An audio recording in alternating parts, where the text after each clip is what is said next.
And so I'm curious about what surprised you the most as you've gotten into the payment space. There's so many payments companies, you know, um, and like it's not like the first. It might have been like one of the first industries to actually be disrupted and have like a big presence in like software digitization. What surprised you the most about getting into this problem space? Yeah. Between being in the fintech area and being an engineer, I went back to business school and got really interested on the financial side. Um, I thought I was going to be much more interested in strategy or marketing because I was already kind of working in the space. But honestly, Ari, an old prof of mine, got me very interested in the finance space. And even in business school, a lot of the ways that they look at competition, it's either on the product and a differentiated experience, or it's on price. And it's a race to zero competing with like the 800-pound gorillas in the room. In payments, that's not really the case. I didn't believe it for a while until spending a lot of time with Nick, our CEO, and other board members and people in the industry. But payments is really not a winner take all market, kind of like digital searches with Google. There's very, very, very different need between the different types of businesses. And the market is way bigger than anyone might think. Um, Square, super successful, love their hardware, great company. They only do 2.4% of transaction volume in the US, and they are a $50 billion market cap company. So there's niches inside of there where, let's say on the lower end with micro merchants with Stripe, with Square or Stripe, serving them pretty well. There's the super upper end and the race to zero with Stripe and Adyen, where you've got big companies with big contractual deals buying down the rates a whole lot.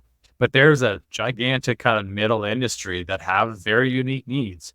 And often a lot of them are super unsexy businesses between textile factories and warehouse and whatnot that are served by, they don't necessarily have the buying power, of your McDonald's working with Adyen as an example. But their needs are a whole lot more sophisticated than, your hamburger shop on the corner that Square is really well positioned to solve. So there's a big area inside of there. And I didn't believe that it wasn't going to be a race to zero. But I absolutely do now. So trying to find those opportunities for underserved businesses inside of there was definitely the biggest surprise for me. Yeah, I feel like most venture-backed enterprise software serves other venture-backed enterprise software businesses, and it just supports this venture-backed economy. Uh, so everyone's just getting their mortgages paid by billionaires trying to grow their money. And uh, you mentioned earlier, like with industries like construction, that Microsoft killed it because they created these approachable, low-code ecosystems of like software. Like um, David Hannemeyer Hansen said in a podcast, and for the listener who doesn't know who that is, he's one of the co-founders of Basecamp. What rock have you been hiding under? They've been like one of the most like profitable bootstrap businesses for the last 20 years. But he talked about how Excel was like one of the most successful low code platforms. And I'm like, oh, I never thought of it that way.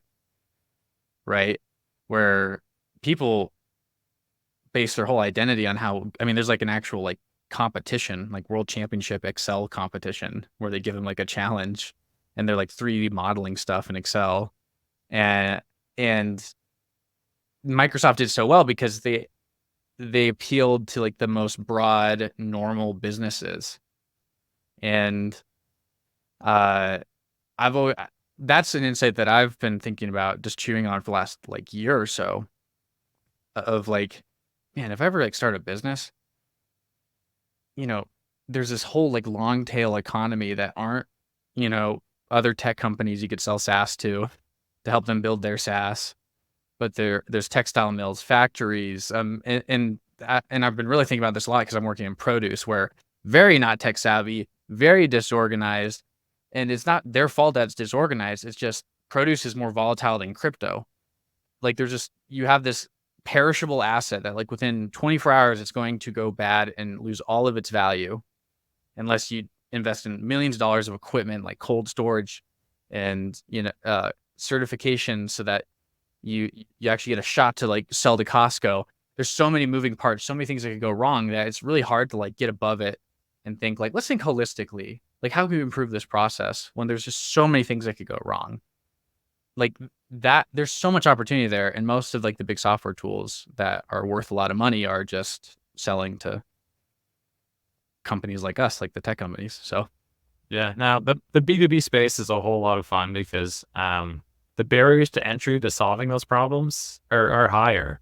You probably, acutely know all the issues of the banking applications that you use as an example.